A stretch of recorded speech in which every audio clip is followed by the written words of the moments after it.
So thank you, Jean, for those introductions, and welcome to the Accessible Voting and Voter Photo Identification presentation.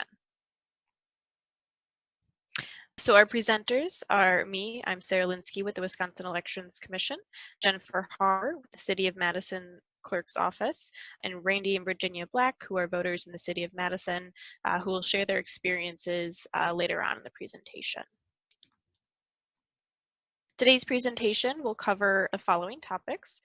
First, we'll talk about who is eligible to vote in Wisconsin. We'll follow up that discussion with voter registration. In this section, we will talk about how voter registration works and point out important registration information that all voters need to know.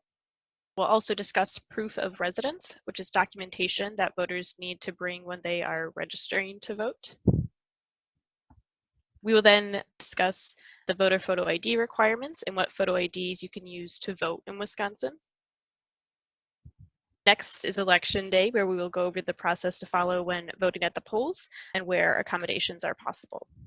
We'll also discuss absentee voting, which occurs before Election Day, and we'll talk about how and when you can vote by absentee ballot.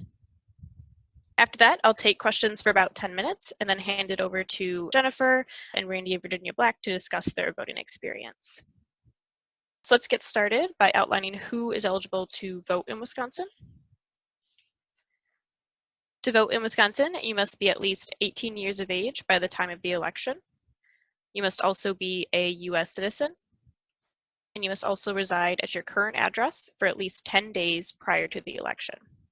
If you move less than 10 days before an election, you may still be eligible to vote from your former address.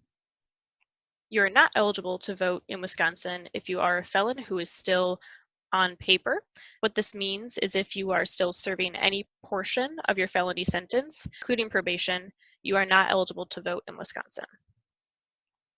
You also cannot vote if a judge has ordered you incompetent specifically for voting purposes.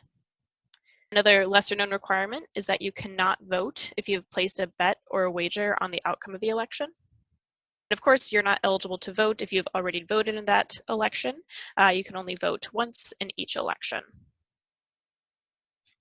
Next, we'll take a look at the first step of the voting process, which is voter registration. The first note to make about registration is that all voters in Wisconsin must be registered in order to vote. If you're voting for the first time, you must register to vote. If you're already registered, but your name or address has changed, you will need to re-register. There is one exception to this rule, and that is if you are an active member of the U.S. Armed Services, you do not need to register in order to vote in Wisconsin. To register, you would need to fill out a voter registration form. The easiest way to do this is by going to myvote.wi.gov. Here you're going to be guided through the registration process step by step. You'll be able to register completely online without needing to print or mail anything if you have a valid Wisconsin driver's license or Wisconsin state ID card and are able to match your name, date of birth, driver's license or ID number, and address with the Wisconsin DMV. This option is available online 20 days or more before an election. In the 19 days before an election, you will still be able to register at your clerk's office or at the polls on election day. Another option is to use the EL 131 form, which is found on elections.wi.gov under Forms. You'll also need to mail a proof of residence document with your application, which we'll get into here in a minute. Finally, you can register to vote on election day at the polls. They will have the form that you need there, but again, you'll need to bring that proof of residence document. Voters no longer need to register to vote with special registration deputies. If a voter registers to vote by filling out a form at a voter registration drive, you'll need to include a copy of your proof of residence document with the signed form that would then be sent to your municipal clerk's office. All right, so now we'll get into proof of residence. When you're registering to vote, you will need to show or provide a document that proves where you live in Wisconsin. And that document is called your proof of residence. It's important to remember that proof of residence proves where you live and is only used when you're registering to vote, while proof of identification or photo ID proves who you are and is used when you're getting your ballot on election day or when you're absentee voting. There is specific documents that can be used as proof of residence. Some of the most common documents are a valid, unexpired Wisconsin driver's license or Wisconsin state ID card with your current address, a document issued by any unit of government, a utility bill, and that can be a bill for any of your utilities, including electricity, water, gas, or phone. And that document is valid 90 days after issuance. A bank statement can also be used. However, a credit card statement, even if it's from your bank, cannot be used. It's important to note that the list that you see here is not a complete list. If you have a question about whether or not your document will qualify as a valid proof of residence, don't wait until Election Day to find out. Contact your clerk or the Wisconsin Elections Commission before you go to register. No matter what document you choose, the document must include your name and your current address. The proof of residence document does not need to be a paper copy when you're registering to vote in person. You can show your election official a proof of residence using an electronic device such as your phone or tablet. Just make sure that if you're presenting it electronically, that it is easy to see on a small screen. Next, we'll get into photo ID. Whether you're voting at the polls or by absentee ballot, most voters will need to provide a photo ID.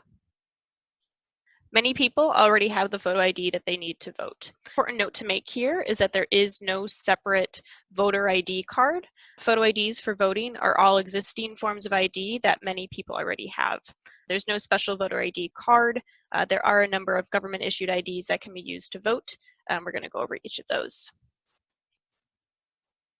The first and most popular document that can be used as photo ID for voting purposes is a Wisconsin driver's license. You can use a Wisconsin driver's license even if it has expired, but it must have expired since the last general election, which is currently November 8th, 2016.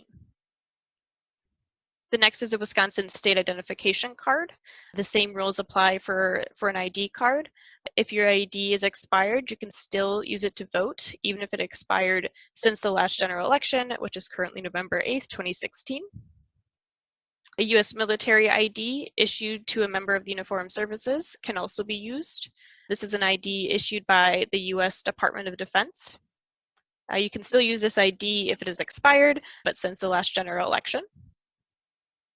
There's also a U.S. passport document. There's two types of passports you might have. One is a passport book and the other is a passport card. Both of these documents can be used as photo ID, but if it is expired, it must have expired since the last general election, which is currently November 8th, 2016. All right, I see some Q&As here that some people lost the presentation. Unfortunately, we lost power there for a second. If anybody could send me a Q&A and see that they can hear us and see us again. Here we're back. All right, so we'll get back into photo ID here. So we're back where we're talking about the Wisconsin driver's license photo receipt, the Wisconsin state ID card photo receipt, or an ID petition process receipt. These are documents that are issued by the Wisconsin DMV. You may have noticed that recently when you go to get a new license or ID at the DMV, you no longer get your card that same day. Instead, the DMV will give you a receipt with all of that information that will be on your driver's license or state ID that you can use your driver's license or state ID receipt for voting for 45 days while your actual card is being mailed to you. You can use the ID petition process receipt for voting purposes for up to 180 days after the date that it was issued. Up next is the certificate of naturalization. A certificate of naturalization can be used as photo ID, but it must be unexpired and can only be used within 2 years of issuance. An ID issued by the Department of Veteran Affairs can also be used. It must be unexpired or have no expiration date. And then our last one here is that a tribal identification card can be used if it was issued by a federally recognized tribe that resides in Wisconsin. It can still be used for voting if it is expired. You can also use a student ID card to vote. It must be issued by a Wisconsin college, university, or technical college. If you are using a student ID, you will need to be sure that you also bring a document with you that proves that you are currently enrolled. The document could be an enrollment verification letter, a fee receipt, a class schedule, or a student housing list. To use the student ID for voting, the ID must show your name, photo, and signature. It must also show the date the card was issued and the date the card expired. The dates cannot be more than 2 years apart. A student ID can still be used if it is expired. So we've talked about all of the acceptable photo IDs for voting in Wisconsin. No matter which one of these IDs you use for voting, there are 3 things that your poll workers will be looking for on your ID. First, they'll look at the photo to see that it reasonably resembles you. Appearances can change. People change the color of their hair, or they gain and lose weight. Make sure that your photo reasonably looks like you before Election Day. Second, the poll worker is going to look to see that the name on your ID conforms to the name on the poll book. It doesn't have to be an exact match. For example, if your ID says Robert J. Smith, but you're registered as Bob Smith, that's okay. Your name will conform. Third, of the poll workers will be looking to make sure that your ID falls into the acceptable expiration dates. You do not need to have a current address in your photo ID for voting purposes. The only time that you would prove your address is when you're registering. When you use your photo ID, the poll worker is not looking at your address. They're just verifying it as photo ID. There are a few photo IDs that can be used for voting that don't have a photo. There's a citation that is issued by law enforcement when a person's driver's license is taken from them. There's also a notice of intent to revoke or suspend, which is issued by law enforcement. Then there's the Wisconsin driver's license or Wisconsin state ID card without a photo, and that's available to voters with a religious objection to being photographed. Most people already have a photo ID that can be used for voting. If you don't have the ID that you need, you can get a Wisconsin state ID card for free at your nearby DMV. If you would like a free ID for voting, you will need to fill out a form at the DMV and be sure to check free ID for voting. You will need to bring a few papers with you to get your ID, like a birth certificate, social security card, and a utility bill. If you don't have a birth certificate or other documents, the DMV can still help you get a free ID for voting using their petition process. You can still obtain a state of Wisconsin ID receipt for voting after one visit to the DMV using their petition process. To summarize, most people already have the photo ID they need to vote in Wisconsin, but here's a photo of all the acceptable forms of photo ID for voting. So next we're going to talk about absentee voting. So now we're getting into where you're actually casting your ballot. Absentee voting is a method of voting available to all electors for any reason in which you would complete your ballot before Election Day. Some people refer to it as early voting, but in Wisconsin we call it absentee voting. Just like registration, there are deadlines that apply to absentee voting. You can make a request to your municipal clerk to have a ballot mailed, emailed, or faxed to you at any time. Ballots typically become available 47 days before a federal election and 21 days before state and local elections. You can make your request in writing to your clerk by mail, email, fax, or delivery. The clerk will send the ballot to the voter. Once the voter receives the ballot, they then have until Election Day to get the ballot in the mail. Your ballot must be postmarked by Election Day and received by the clerk no later than Election Day to be counted. You can request and complete your ballot right in your municipal clerk's office. In-person absentee hours vary, so contact your municipal clerk to find out the dates and hours of absentee voting in your area. Please remember that before you request an absentee ballot, you must first be registered to vote. And when you're requesting your ballot, don't forget you'll need to include a copy of your photo ID with your request. Your municipal clerk cannot send you a ballot until they receive a copy of your acceptable photo ID. Once you send a copy of your photo ID to your clerk with your ballot request, you don't need to provide it again when you're requesting an absentee ballot by mail for future elections. The best way to make your request is to use the absentee ballot request form. You can find this on myvote.wi.gov by clicking Vote Absentee, or by using the EL-121 form found on elections.wi.gov under Forms. If you're a member of the U.S. Armed Services, you have another option to receive an absentee ballot. You can request and receive your absentee ballot through myvote.wi.gov. This option is only available to military voters and permanent overseas voters. Military and permanent overseas voters do not need to provide photo ID with their absentee ballot request.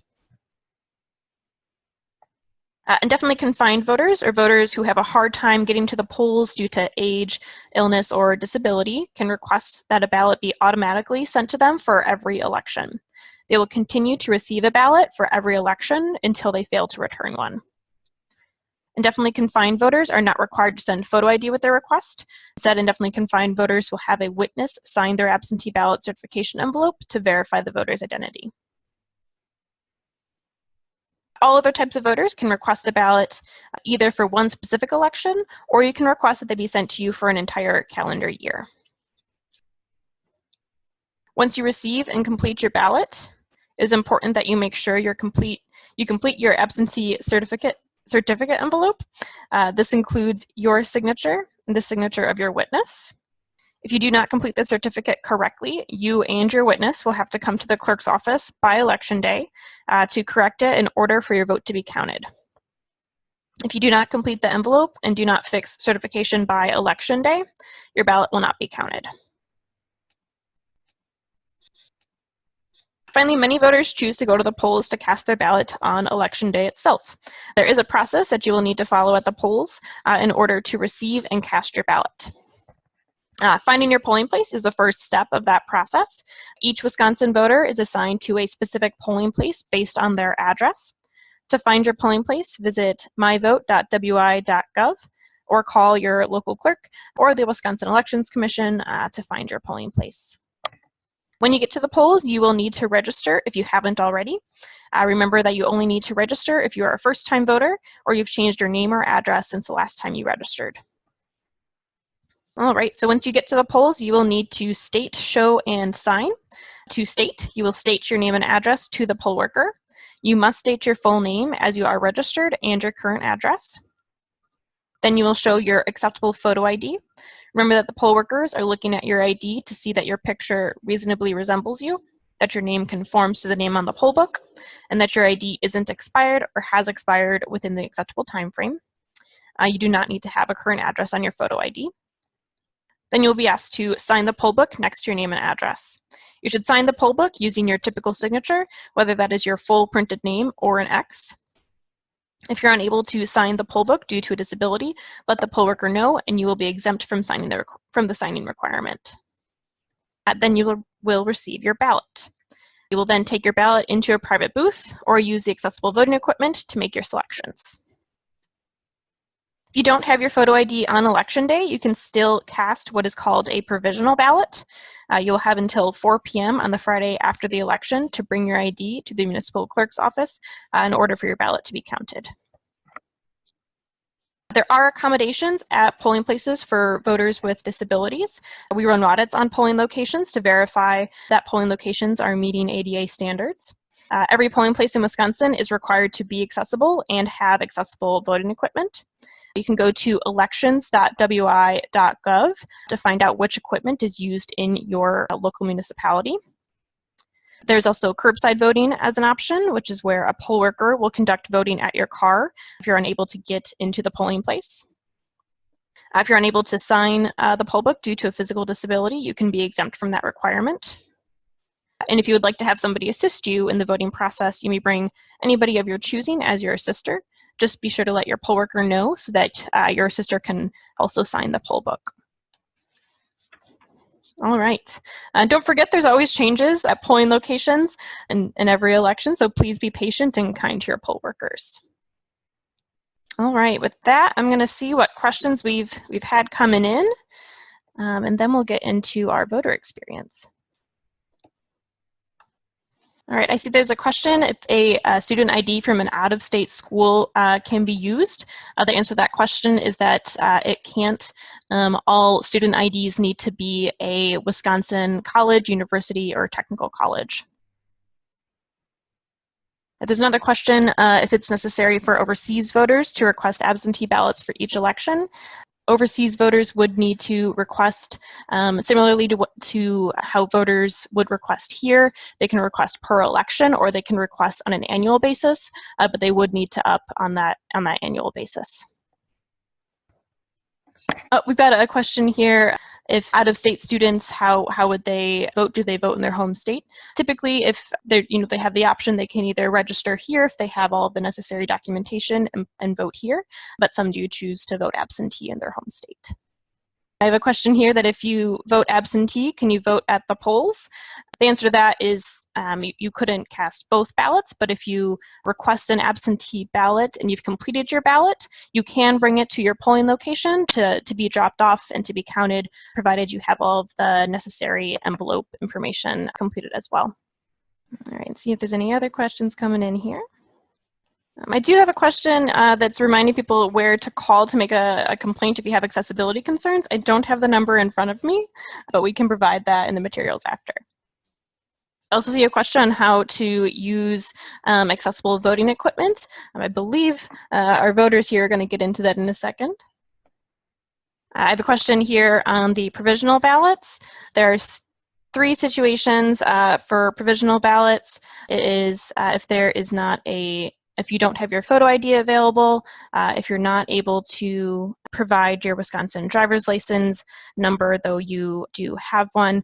And the third one's escaping me right now, but the second part to that question was if you don't have POR available, is that a provisional ballot situation? That's not a provisional ballot situation. That is a registration situation. So if you don't have the proper POR, that is where the registration process would stop. The provisional ballot is a situation you'd get to beyond registration.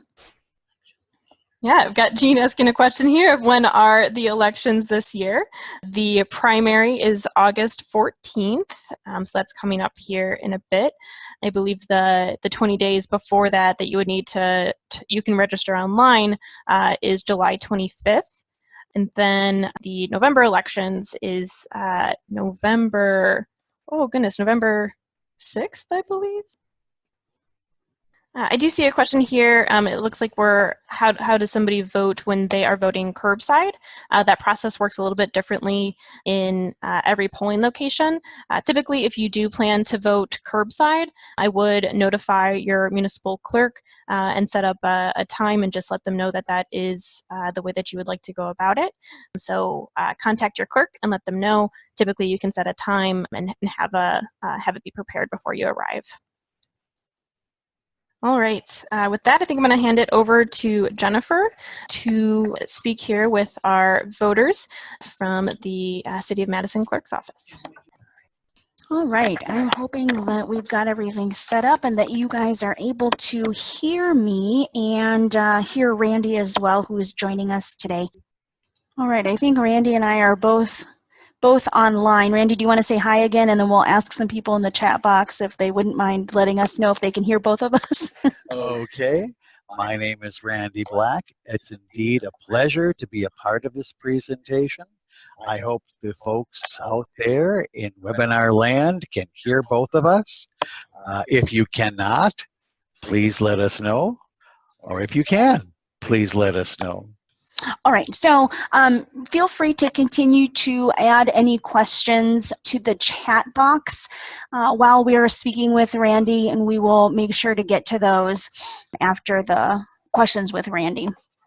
So I want to thank Randy Black for being here today along with his wife Virginia. We really appreciate having you both here and being able to share your experiences with voting in the City of Madison with some of the assistive devices that we've had. One of my first questions for you, Randy, is how did you first learn about assistive devices for voting, such as the Express Vote, which is currently being used in the City of Madison, or its predecessor, the AutoMark? Well, I learned about the venerable AutoMark back in the days when it was being tested along with other types of equipment for voting. And at that time, the AutoMark was truly the best machine to have. But it did have reliability problems. There were times when it let you know if you didn't use it enough. And that came up when you tried to vote and you tried to print out your ballot and the ballot came out blank, or it came out so faint that it couldn't be read. And that would be a real pain, especially at the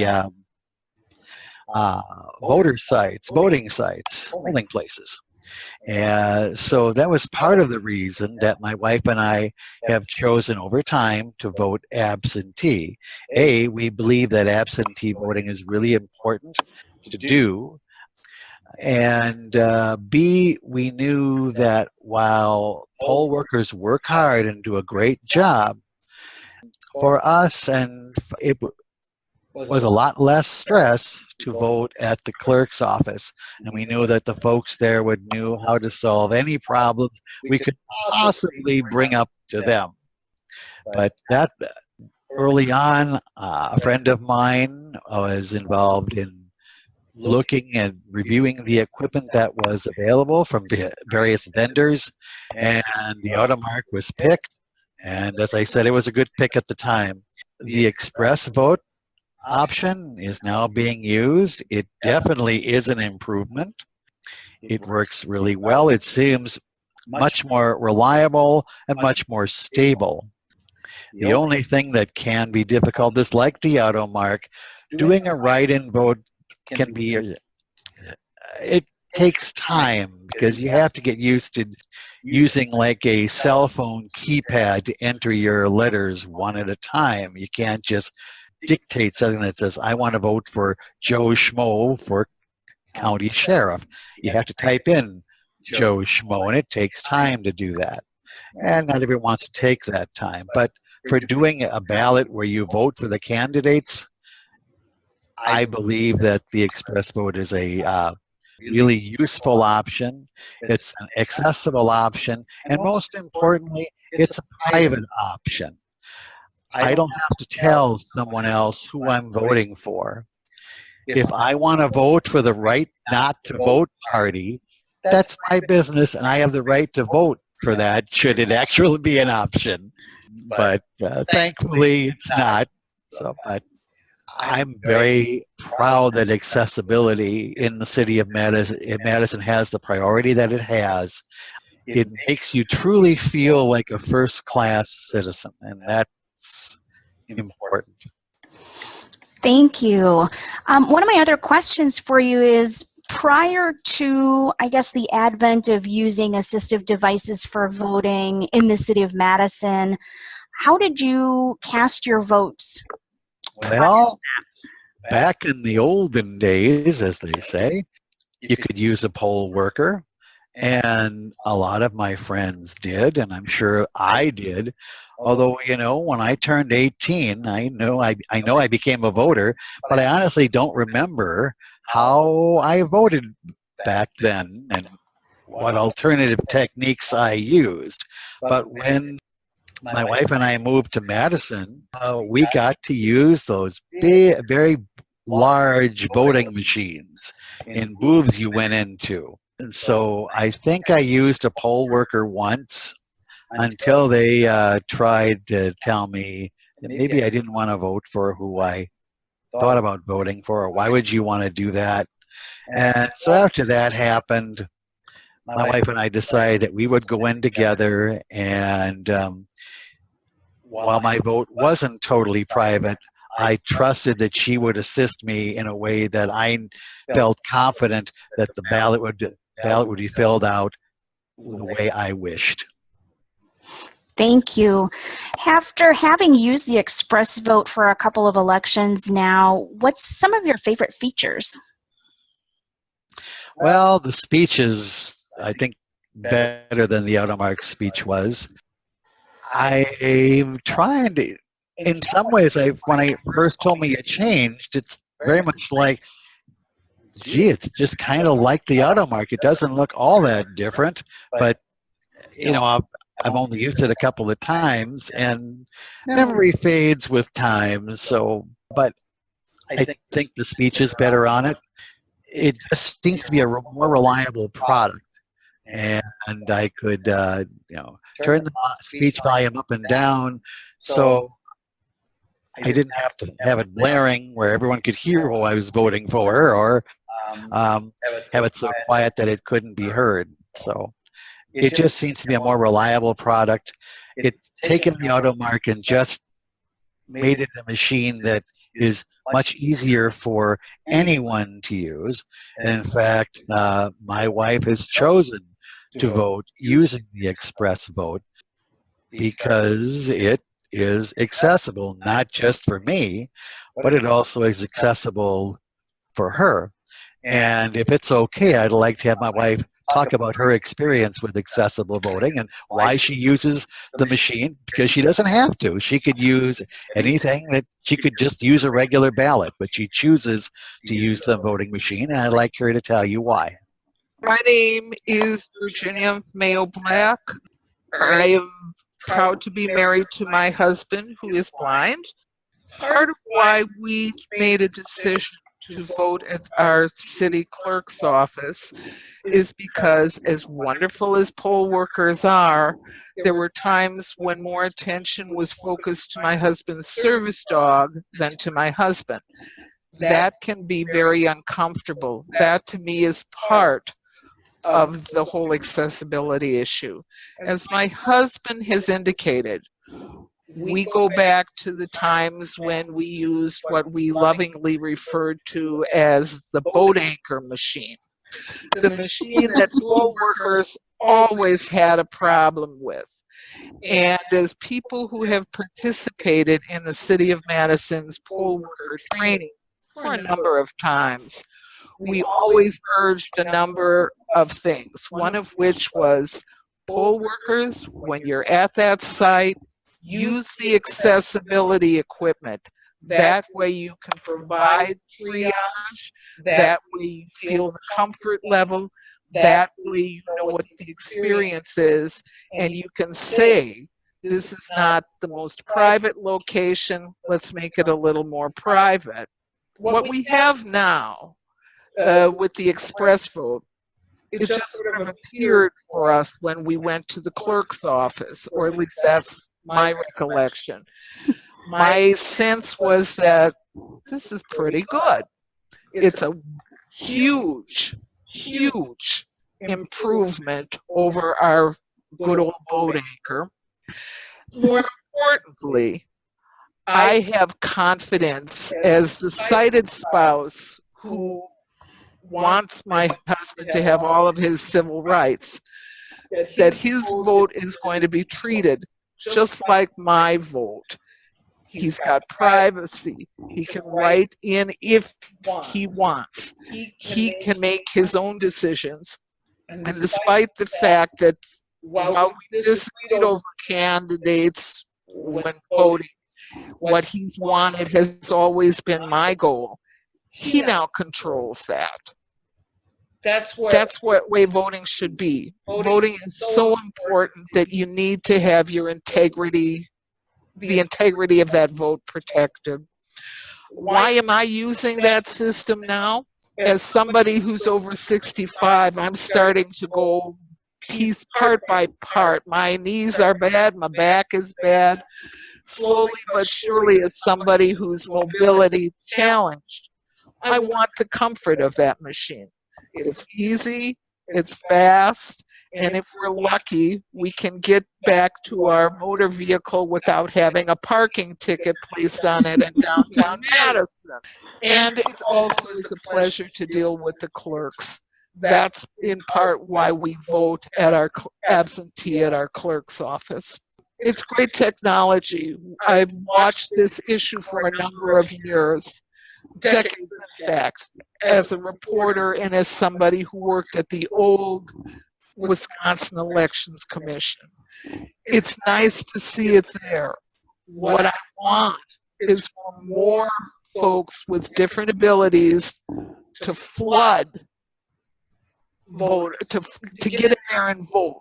There's nothing more important than that in that context. If there are challenges, bring them to the clerks, because as somebody who's worked with municipal clerks, they're the best. They are top-notch individuals who really care.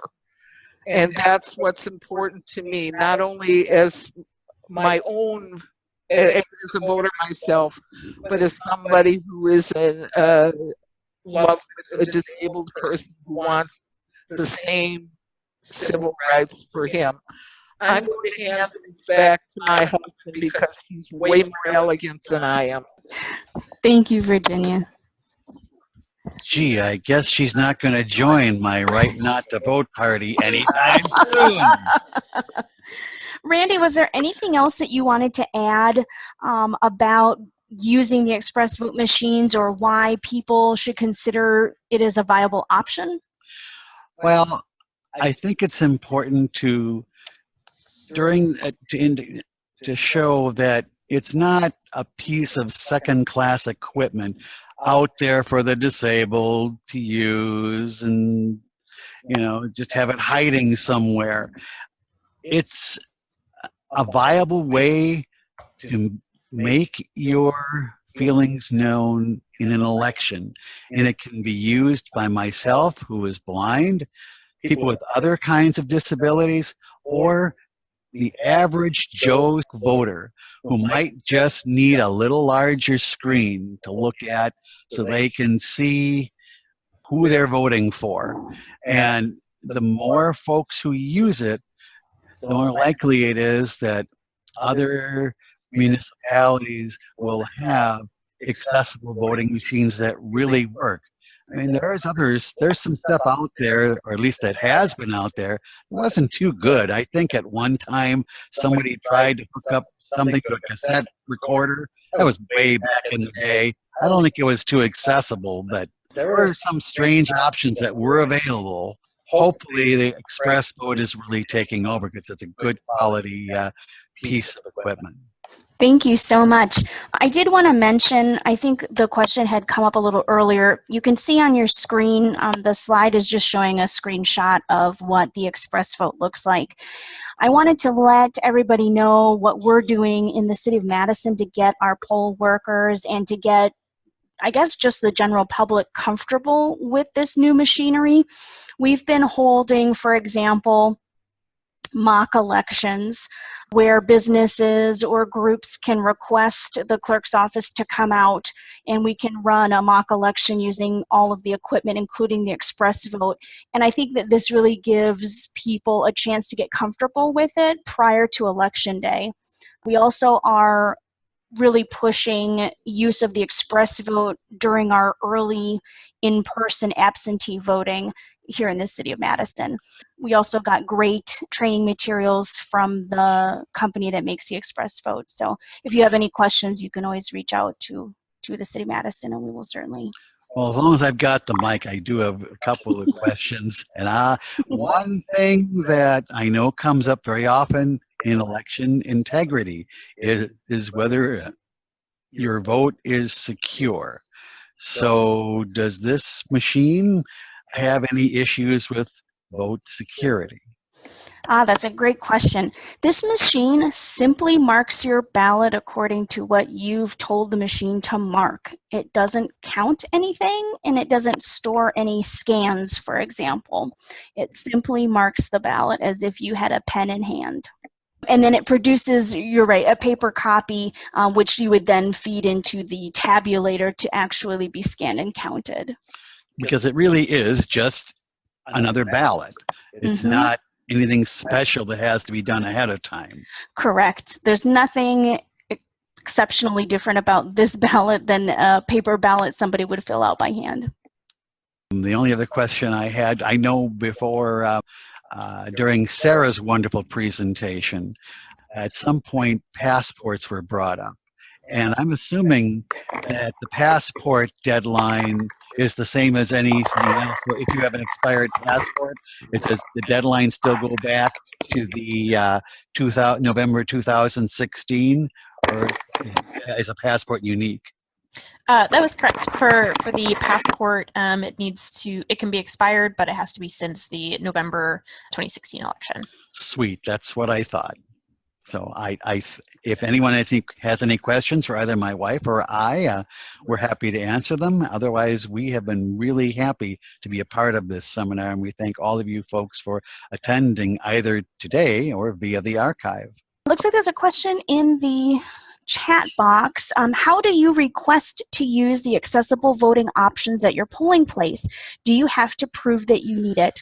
No, you do not have to prove that you would need or have to use an accessible voting option. All you need to do is let your municipal clerk know, especially for something like curbside voting, so that they can be prepared at the polling place to come out to your vehicle when you arrive, so that there's no lag in time when you've driven up to when they come out. Otherwise, you can simply go in and ask to use the express vote, for example, here in Madison, or to use the assistive devices. There's nothing that, you have to make a general announcement to the whole public. You can ask a poll worker. My wife uses it because she wants to. She doesn't have to prove anything, say anything. She just has to say, I want to use the express vote. And everyone says, thank you. Why, surely, go back here. While we're looking to see if there are any other questions, here, look, this person read my mind. Can you get free rides to the polls? Here in the city of Madison, Union Cab Company partners with the city to offer free cab rides on election day from your home, for example, to the polling place and back. Unfortunately, they don't allow for other stops, so you couldn't go vote and then go to the grocery store and then home, but they will for free give you a ride to and from the polls. You may have to check with your local municipality to see if that sort of thing is offered in your area, but it's offered here in Madison. Yeah, no, I did see a question earlier for homeless registration. So if you are homeless and looking to register to vote, there is a form that you can get from a certified agency certifying that you are homeless but that you reside in this general area. So you can use that type of document to complete your registration and then continue on to vote. I see another question about an elections day manual or admin manual. We, for any clerks or poll workers on the call, there is an elections day manual that you can find on elections.wi.gov.